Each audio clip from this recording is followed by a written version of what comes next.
कृष्णीमातरः शुभं यावानो विदथेषु जन्मयः अग्नेजिहर्गसे महि देवहितं यदायुः शतमिन्नो शरदो अन्ति देवाय प्राणश्चक्राजरसं तनूनां पुत्रास्तो यत्र पितरो भवन्ति मानो मध्यारीरिख तायुरगान्तः अदितिरजौरदितिरन्तरिक्षमदितिर्माता च पिता च पुत्राः विश्वे देवाः अदितिः पञ्चजना अदितिः जातमदितिर्जने त्वां द्यौः शान्तिरन्तरिक्षगं शान्तिः पृथिवी शान्तिरापः शान्तिरोषधयः शान्तिः वनस्पतयः शान्तिः विश्वे देवाः शान्तिः ब्रह्म शान्तिः सर्वगं शान्तिः शान्तिरेव शान्तिः सामा शान्तिरेधि यतो यतः समीहसि ततो नो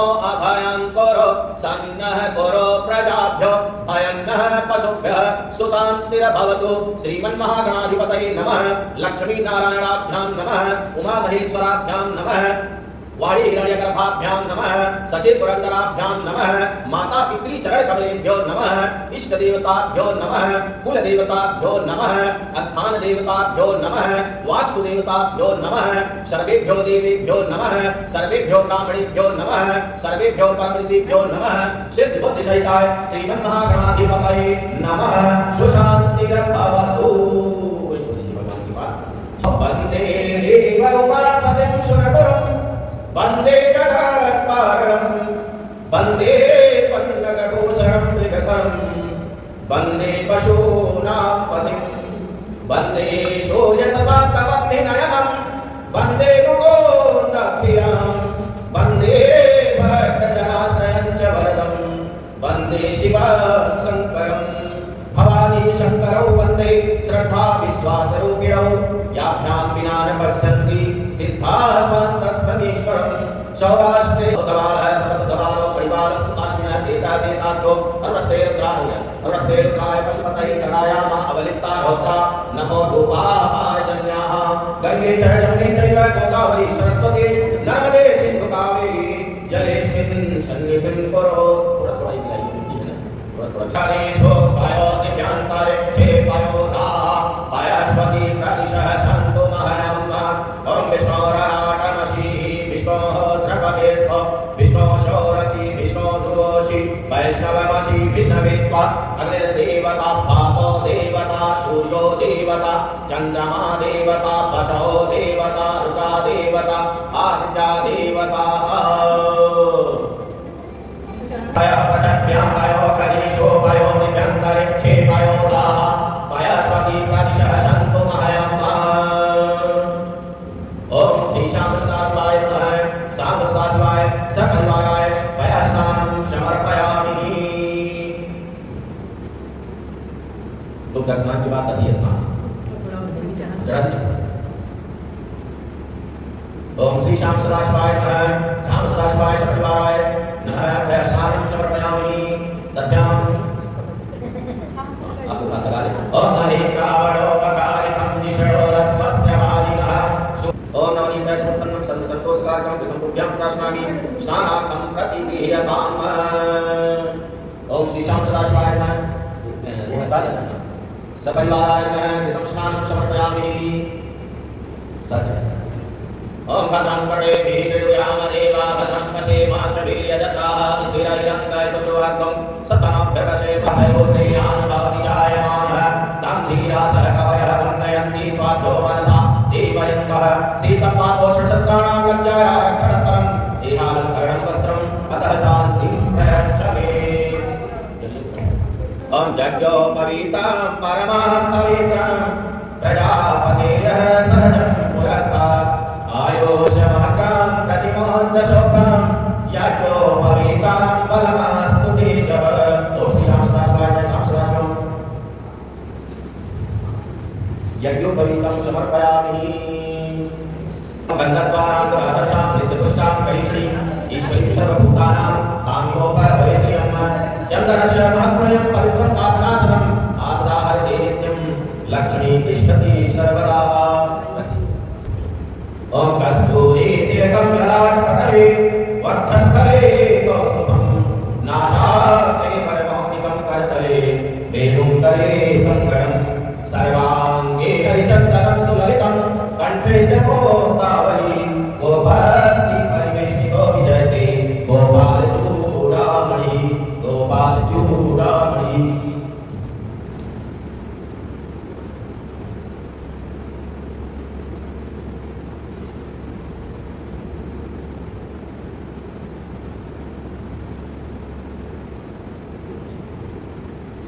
ओम कांडा कांडा रोहन्ति मरुक मरुक स्मरि देवानो दोर्वे प्रथमो सहस्रेण शतेन च पूर्वान् पुरान् स्मरितान् अमृतान् मङ्गलप्रदान् आदिवासः पूजार्थं विमाण गणनायक विहार शिवशङ्कर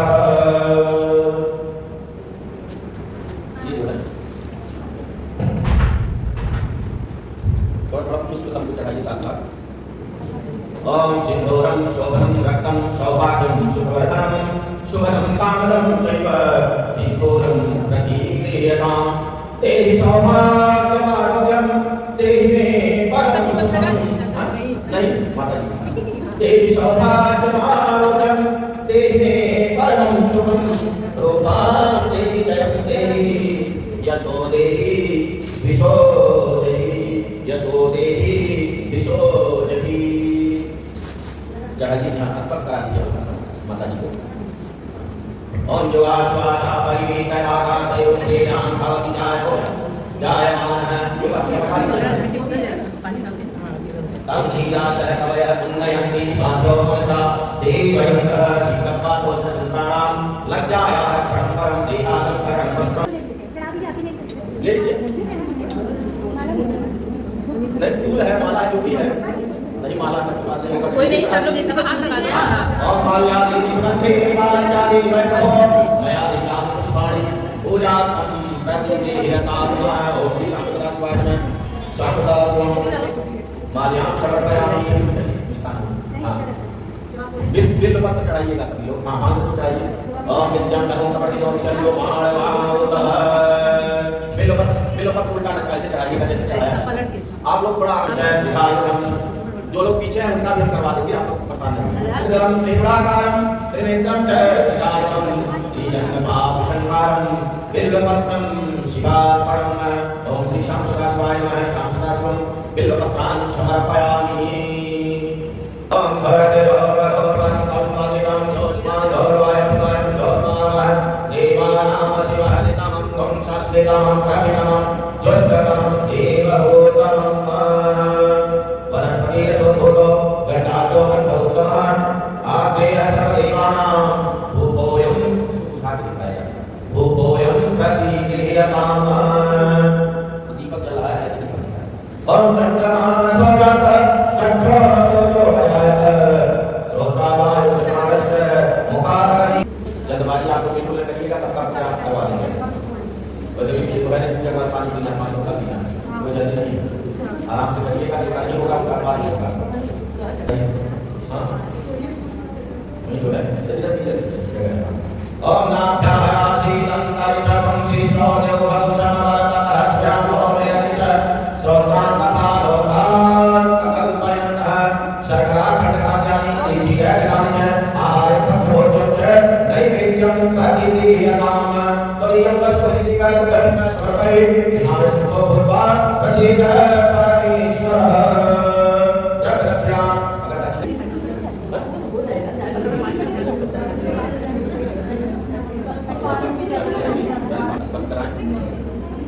ओम नाभ्याः शीलं तरिषभं श्रीश्रोदेव भवसमवरतः मेरनिश श्रोत्रान् तथा लोकान् कल्पयन्तः ओम विलासाभिविद्यानां श्रियां भवतायानः अग्निग्रासकवयं स्वाध्योदशा देवयन्तः शीतपादोष संतानां लज्जाया रक्षणं देहादं वस्त्रं शान्तिं प्रयच्छे ओम परमयादि वैस्ताभ्यं ततस्वः देवे शतावाति भवेत् जन्मनि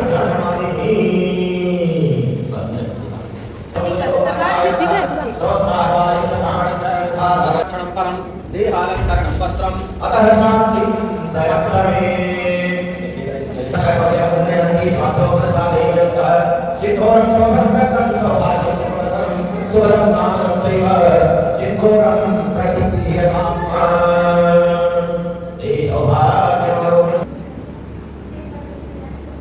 बोलिए भूत भावन भगवान भोलेनाथ की जय।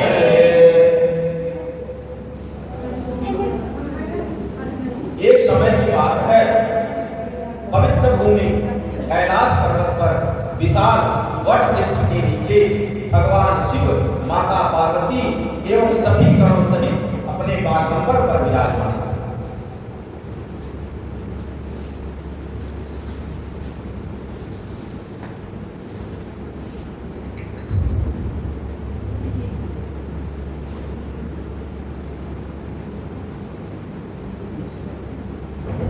गंधर्व, किन्नर, ऋषिगण शिव भगवान की विविध अनुष्टुप छंदों में स्तुति गान, विभिन्न प्रकार की वाद्यों को बजाने में व्यस्त थे।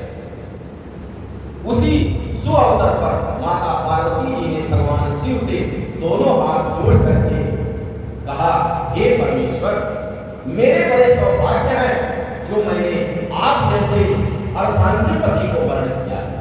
अर्धांगी जो आधार भी अपनी पत्नी को देती है। यदि आप प्रसन्न हो तो क्या मैं जान सकती हूं कि मैंने वह कौन सा पुण्य दान किया जिससे आप जैसे जगत के स्वामी मेरे पति रूप में मुझे प्राप्त हो? आप अंतर्यामी हैं, मुझ दासी को बताने की कृपा करें। माता पार्वती जी की ऐसी प्रार्थना सुनकर भगवान शिव जी बोले, हे वरानने, उस समय तुमने एक अत्यंत अति उत्तम पुण्य का संलग्न किया था, जो एक अति गुप्त व्रत है जिसे मैं तुम्हें बता। यह व्रत जैसे तारागणों में चंद्रमा, नवग्रहों में सूर्य, वर्णों में ब्राह्मण, नदियों में गंगा, पुराणों में महाभारत, वेदों में सामवेद, इंद्रियों में मन, ऐसा यह व्रत श्रेष्ठ है। जहां आप लोगों को समझ में नहीं आएगा पूछ लीजिए, क्योंकि तुमने तभी फायदा होगा जब उनको समझ में आएगा। ठीक है ना? आप पूछ लीजिएगा जरूर। जो तीज हस्त नक्षत्र युक्त पड़े वह और भी महान पुण्यदायक होता है। जैसे 27 नक्षत्र होते हैं उसमें एक हस्त नक्षत्र है। ऐसा सुनकर श्री पार्वती जी ने महादेव से पूछा, हे परमेश्वर, मैंने कब और कैसे यह व्रत किया था, कृपा करके बताएं। भगवान शंकर बोले, हे उमा, भारतवर्ष के उत्तर में यह जो हिमालय का श्रेष्ठ पर्वत है, यह नाना प्रकार की धन संपदा, खनिज, वनस्पति, औषधियों से युक्त है। यह हिम शिखरों वाली चोटियों रूपी भुजाओं से आकाश को छूता है और गंगा के कलकल शब्द से शब्दायमान रहता है। यहाँ नाना प्रकार के पशु पक्षी विचरण करते रहते हैं। इसके राजा का नाम हिमाचल था। वहां उनके गृह में तुम भाग्यवती रानी मैना से पैदा हुआ। हिमाचल की रानी मैना से माता पार्वती का जन्म। ये भगवान बता रहे हैं, तुमने बाल्यकाल से ही मेरी आराधना प्रारंभ कर दिया। शुरू से ही हमारे मन में तुम्हारे इच्छा थी। कुछ आग बढ़ने पर तुमने हिमालय की दुर्गम गुफाओं में जाकर सहेली सहित मुझे पाने हेतु 12 वर्ष का तप आरंभ कर दिया। तुमने ग्रीष्म ऋतु में बाहर चट्टानों पर आसन लगाकर तप किया। वर्षा ऋतु में बाहर पानी में तप किया। हिम ऋतु में पानी में खड़े होकर मेरे ध्यान में संलग्न मेरा ध्यान कर दिया। इस प्रकार 6 ऋतुओं में तपस्या कर ली और जब भी मेरे दर्शन नहीं मिले तब तुमने ऊर्ध्वमुख होकर केवल वायु का सेवन किया। वायु को पी करके तपस्या की। फिर वृक्षों के सूखे पत्ते खाकर इस शरीर को गलाया। तुम्हारी इतनी कठिन तपस्या करने पर भी मैं उस उपयुक्त समय की प्रतीक्षा करता रहा जब तुम्हारी तपस्या और अधिक कठोर हो और तुम्हारे पिता के हृदय में तुम्हारे विवाह का विचार है। एक दिन तुम्हारे तेजस्वी स्वरूप और तुम्हारे विवाह योग वायु को देख करके तुम्हारे पिता को चिंता होने लगी कि मुझे अपनी ऐसी कन्या के लिए उपयुक्त वर की खोज करनी चाहिए, जैसे हमारी कन्या है ऐसा वर की। उन्हीं दिनों नारद जी भ्रमण करते हुए हिमालय क्षेत्र में आए और वहां उनको को देखा। ये सब भगवान माता पार्वती जी को बता रहे हैं, आपको ध्यान रखिए। यह जानकर कि तुम राजा हिमाचल की पुत्री हो, वे तुम्हारे पिता के यहाँ गए। राजा ने अति हर्ष के साथ महर्षि का स्वागत पूजन किया और उन्हें योग्य आसन देकर उनसे उपस्थित होने का कारण जानने की इच्छा की। भगवान नारद कहीं भी जाते हैं तो उनका कोई न कोई उद्देश्य रहता है, उल्टा सीधा जरूर। श्री नारद जी की बातें तो सदा निराली ही होती।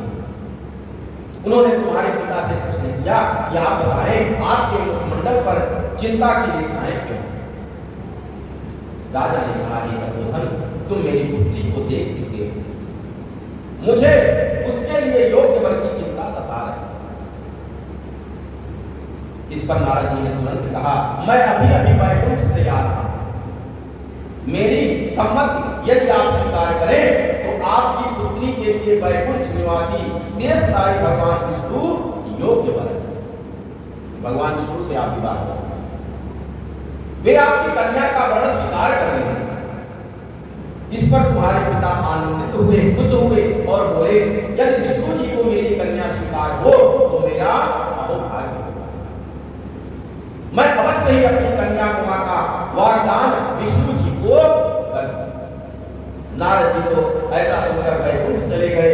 इधर तुम्हारे पिता महाराज हिमाचल ने प्रसन्नता के साथ तुम्हें यह समाचार सुनाया कि विष्णु जी से तुम्हारा विवाह मैंने निश्चित कर दिया। ऐसा सुनते ही तुमने महान दुख में अपने आप को पाया और पिता के चले जाने के पश्चात तुम अत्यंत व्याकुल होकर के विलाप करने लगे, रोने लगे, प्राण त्यागने की बात सोचने लगी। तुम जब तुम्हारी सखी ने तुम्हें इस प्रकार दुखी देखा तो पूछा। तुमने अपनी सखी को सब वृत्तांत सुनाया और कहा कि तुम जानती हो कि मैंने कैलाशपति महादेव के लिए यह सब किया है और मैं उनको अपना पति मान चुकी हूं। अतः मैं प्राण त्याग के अतिरिक्त और क्या कर पाऊंगा। तब तुम्हारी सखी ने तुम्हें सांत्वना देते हुए कहा, देवी, तुम प्राण त्यागने की क्यों सोचती हो? मैं तुम्हें ऐसे स्थान पर ले चलूंगी जहां आपको आपके पिताजी अथवा कोई अन्य व्यक्ति खोज नहीं पाएगा।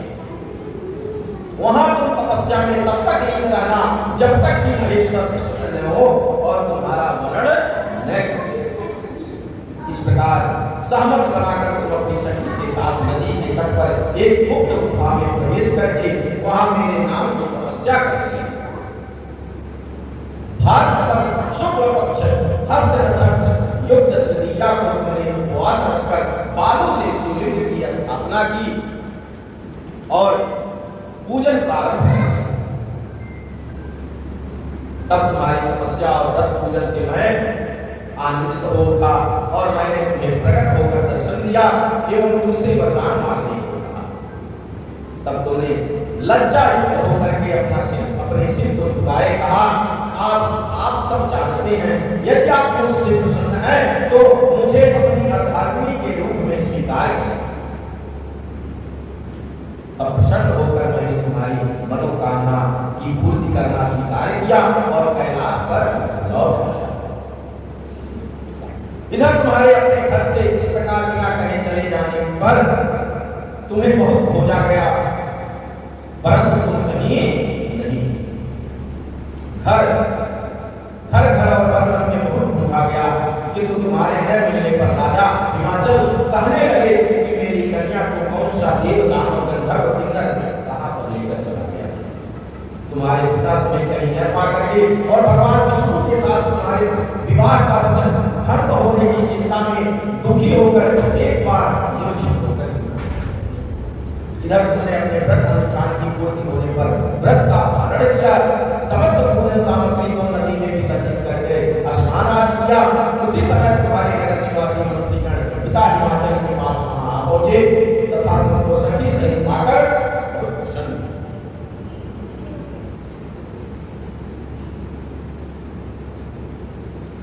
यहाँ तुम कैसे कब तक रह सकी, चलो अब घर को चले।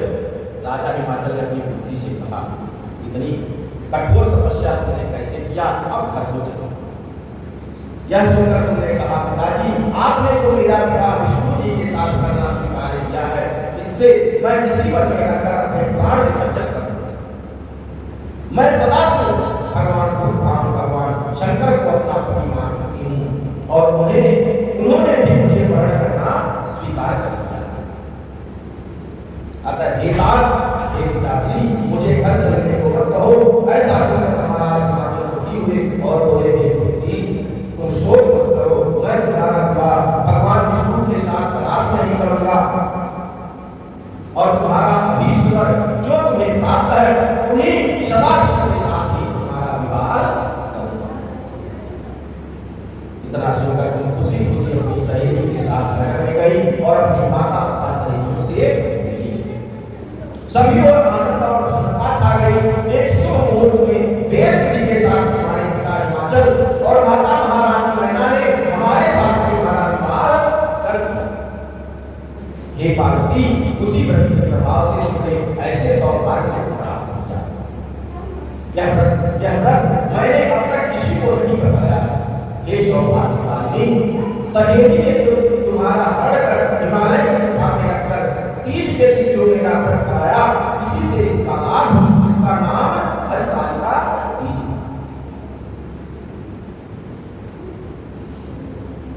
और सब व्रतों का राजा, सारे व्रतों का राजा जो है हरितालिका तीज। और भोलेनाथ श्री शंकर से सब प्राचीन कथा सुनकर माता पार्वती बड़ी प्रसन्न हुई और बोली, प्रभु, आपने मेरे साथ अपने मिलने की कथा सुनाकर मुझे बहुत प्रसन्न किया, पर इस व्रत के करने का जो विधान है वह इससे प्राप्त होने वाला फल मुझे नहीं बताया। कृपा करके मुझे इसके करने की विधि तथा पृथक पृथक फल भी सुनाइए। इतना सुनकर भगवान सदाशिव ने कहा कि मैं इस व्रत का विधान तथा फल तुम्हें सुना दूं। यह व्रत सौभाग्यवती नारियों व सुंदर गुणवान पति चाहने वाली कन्याओं को करना चाहिए। जिनका विवाह नहीं हुआ है वो भी यह व्रत कर सकती है। भारत में शुक्ल पक्ष की तृतीया की शाम को आरंभ करते हुए इस तीज के व्रत को धारण करें। व्रत निराहार अर्थात बिना आहार और निर्जला करना चाहिए। भगवान शिव पार्वती की सुवर्णयान मिट्टी की प्रतिमाओं को एक सुंदर वेदी पर स्थापन करें। फिर स्तुति गान वाद फेरी आज जागरण करना चाहिए। प्रातः भगवान शिव के पूजन के बाद फल पकवान तरह तरह के भोग की सामग्री अर्पित करें। यथाशक्ति जो भी आपको हो पाए भगवान को भोग लगाया पूजा। भगवान शिव को हर वस्तु पंचाक्षरी मंत्र से ओम नमः शिवाय कहकर अर्पण करना चाहिए। प्रार्थना के समय अपनी इच्छा जो हो भगवान के सामने कृष्ण करें, प्रणाम करें, फिर पार्वती जी से प्रार्थना करें। माता पार्वती जी से अपने लिए जो है जो भी आपकी इच्छा है प्रार्थना के बाद पुष्पों को दोनों हाथ में लेकर पुष्पांजलि अर्पित करें। फिर चतुर्थी को शिवलिंग नदिया तालाब में विसर्जन करें। फिर 3 ब्राह्मणों को भोजन करा के दक्षिणा दें। इस प्रकार ये व्रत पूर्ण करने से नारी सौभाग्यवती होती है तथा धन व पुत्र औरतों से सुखी होकर जीवन व्यतीत करती है। कन्याओं को व्रत करने से कोई विद्वान भगवान वर प्राप्त होने का सौभाग्य मिलता है। जो कन्याएं हे देवी, जो सौभाग्यवती नारी इस व्रत को नहीं धारण करती वह बार बार वैधव्य एवं पुत्र सुख को प्राप्त करती है। जो नारी तृतीया का व्रत रखकर चोरी से अन्न खाती है वह सुखई का जन्म पाती है। जो फल खाती है वह बंदरिया की योनि प्राप्त करती है। जो जल पीती है वह जोत का जन्म लेती है। जो दूध पीती है वह सर्पिणी का जन्म लेती है। और जो नारी मांस खाती है वह व्याघ्री होती है। जो दही खाती है वह बिल्ली का जन्म पाती है। जो मिठाई खाती है वह चींटी के जन्म को धारण करती है। जो सब चीजें खाती है वह मक्खी का जन्म लेती है। जो स्त्री सोती है वह अजगरी योनि को प्राप्त करती है। जो नारी अपने पति को धोखा देती है वह मुर्गी का जन्म धारण करती है। हे उमा, जो इस व्रत को श्रद्धा विधि से धारण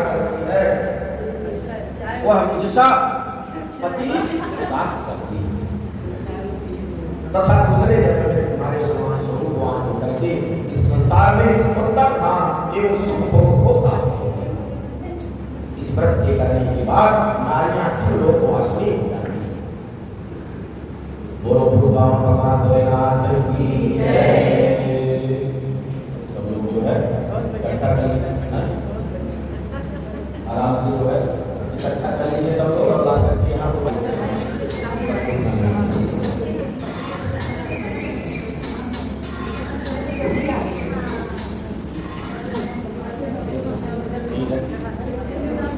ओम नमामि गणेशाय निर्वाण रूपा एवं व्यापकं ब्रह्म वेद स्वरूपा निज निर्गुणा देवी कल्पन्तीया अखिलाकाशमाकाश वासं भजेना निराकार ओंकार मौलापुरीया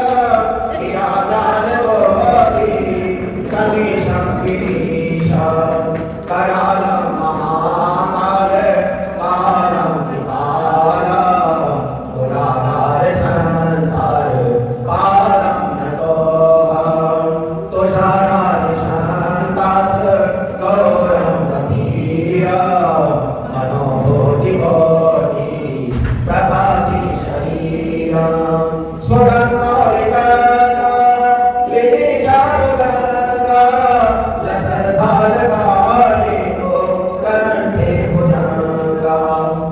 जलतकुण्डलाभो सुरेखं विशाला प्रसन्नाननामीर कण्ठं दयाला मृगाधीशर्मा वरं मुण्डमाला प्रियं शङ्करं शर्वनाथं भजामि प्रचण्डं प्रदेश प्रगल्भं परेश अखण्डम् अजमानो कोटि प्रकाशं प्रयशोलयर्मो लनं सोलहारि भजेऽहं भवानि पतिं भावगम्यं कलातीतकल्याण कल्पाधिकारी सदा सज्जनानन्द दाता मुरारी चिदानन्द सन्नोह मोहापारे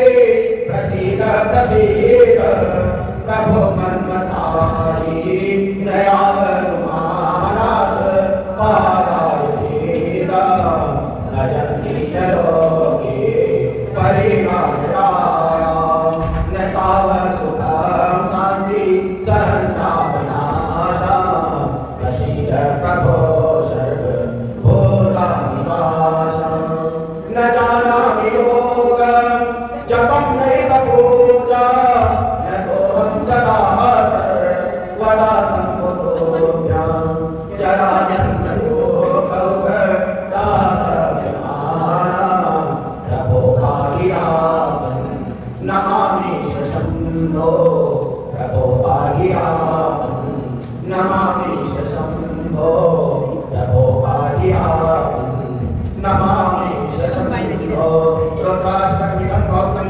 विप्रेयतोषै एवं तेषां शम्भो प्रसीदति। भगवान को बोलो कुछ नहीं है।